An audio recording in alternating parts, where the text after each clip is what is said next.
Let's talk a little bit about what Dave wrote about Puerto Rico. He says the first sign that this was no ordinary wrestling tour came in a memo to everyone telling them no matter what, do not leave the hotel area.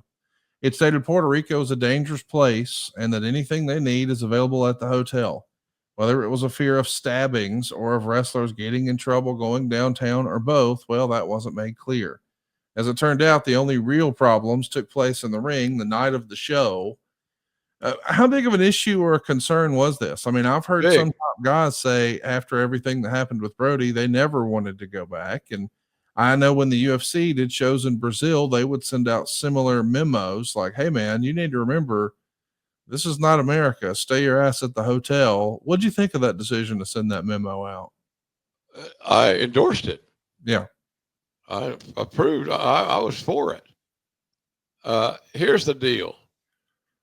The hotel that we stayed at had a huge casino in it and restaurants. So, really, in truth, the office was right in pointing that out. Everything you need. How long are we going to be there? We're not going for a vacation. You're going to be there 2 nights probably. No more than 2 nights, I wouldn't think. Pay per view on Sunday, you get there on Saturday. You leave on Monday. Thanks for coming. So I don't know what the how that whole scenario was going to work out, but we knew. Hey, we drew almost $1 million house. That's a lot of cash, man, to carry back home. No doubt. Let's talk about some of the matches, but before we do, I want to remind you that there are some major injuries coming out of this. We mentioned earlier that Eugene and Lita were both hurt.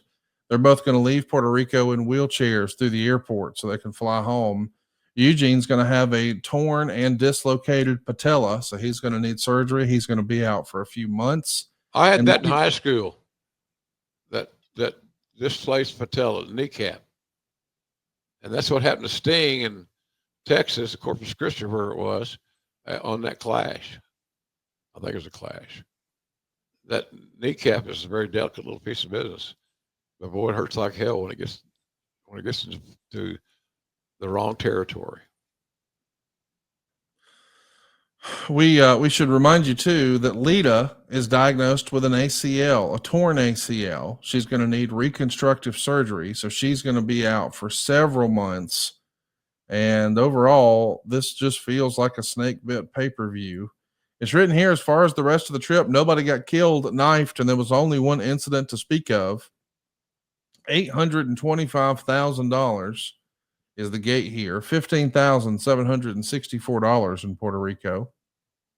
Or I'm sorry, 15,764 fans paying $825,000 here in Puerto Rico.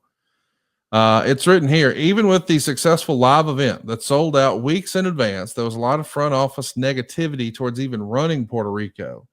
Even as a wrestling hotbed, people like The Rock and Undertaker drawing huge houses on guest shots years back for IWA, many people were wary.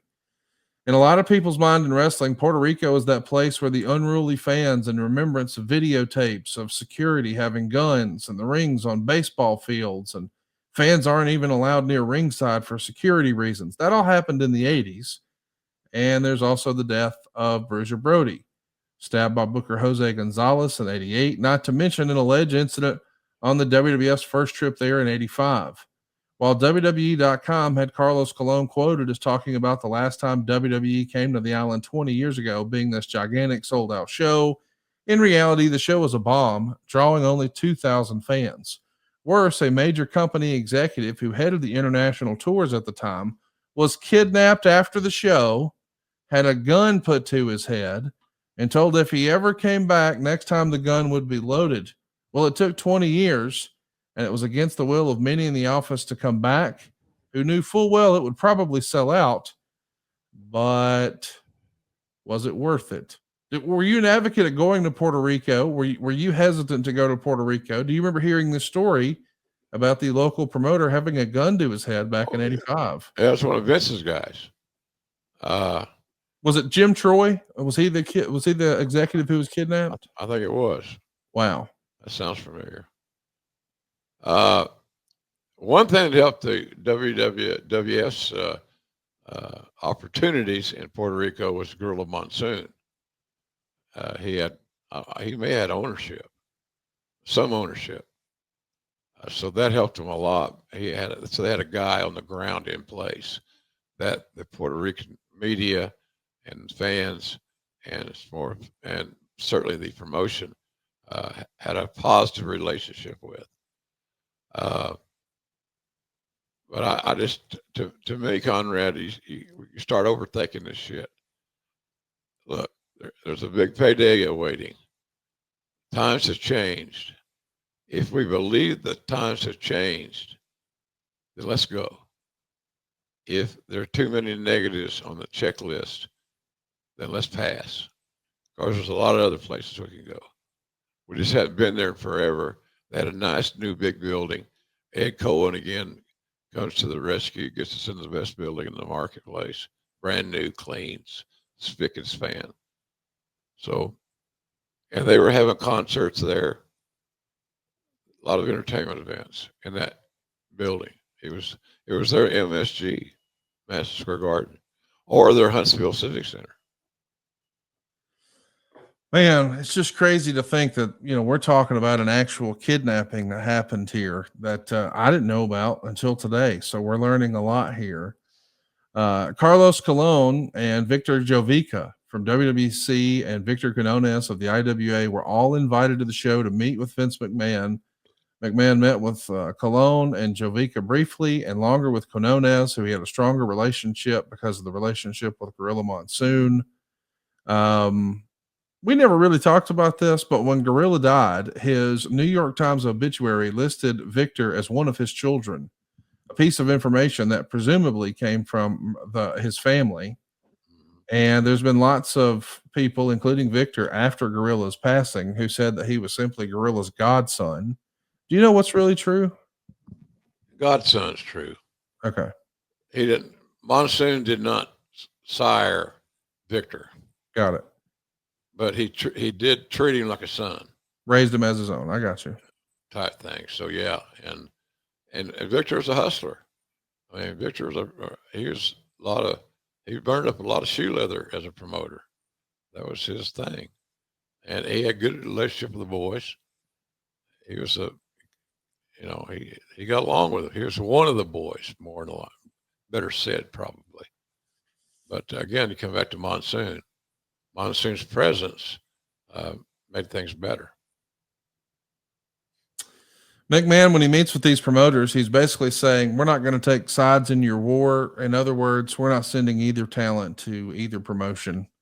We're not involved in any of this. But there is an incident backstage where Ric Flair confronts Victor Quinones. And this is over, allegedly, a claim that David Flair was owed $530. Because this figure, of course, is in question because David's last week before quitting the IWA at the end of 2003 is where he took a brutal chair shot to the head and needed to go to the hospital, and he got 14 stitches. David told Rick that the promotion would pay for the hospital visit, but they never did. He also complained the hotel they were staying at as pretty rough. And the promotion is saying that David was raised spoiled. He's the son of Ric Flair, so of course he's used to a high-class environment. And they're also mad because Rick agreed to work last year's Three Kings Day show in exchange for them giving David full-time work. But after the deal with David fell apart, well, he canceled that booking. So Flair confronts Victor, and Victor says he doesn't owe David anything because David trashed his hotel room and we had to pay for that. Flair is telling Victor to be a man and live up to your word. And according to one source, Flair threatened to punch Victor if he didn't pay his son what he believed his son was owed. This got pretty foul, and eventually everybody got Johnny Ace involved, and Victor tells Johnny Ace, Flair was trying to punch me, and there's threats of we're going to call the police. Do you remember hearing about all this with Victor and Flair at New Year's Revolution? Yeah, I was there. What do you remember happening? Yeah, I remember that. Another, much to do about not a lot. The way you handle that is if I would go to our office and nothing else and get a check for $530 to give to Ric Flair for his son's payment for that reimbursement. You pay the tab, and it's not going to make or break you either way. So why embed yourself in the drama when you can solve this situation very simply? Write a check for $530 and whatever change. It just was much to do about nothing. Everybody overreacted. You know, Victor was fiery and stood by what he believed to be right. But Victor could be a little slippery at times too.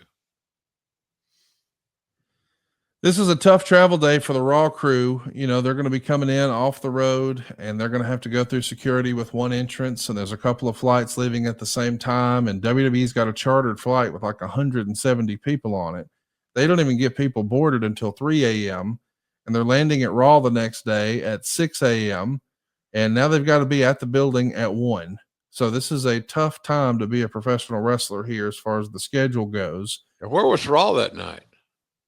The day after. That's a good question. I'll work on that. I want to tell you the dark match was Hurricane and Rosie against La Resistance. It doesn't make the pay-per-view. And then we actually start the pay-per-view, which is Eugene and Mr. Regal retaining the tag straps over Tomko and Christian. Eugene's going to come out dressed up like Hulk Hogan. He's going to do the JYD crawling headbutts and peeing stuff. Lots of comedy. We know the injury is going to happen. Ultimately, Eugene pins Tomko with a schoolboy. He's holding the tights. Man, when your first pay-per-view match, right out of the chute, you've got a match-ending injury like this, boy, that's not a good sign for things to come. Is it not a good omen? Not a good omen. How you respond is you say, "Uh-oh, we got problems." And but you know, you hope that okay, it's the first match. Things are got to get better.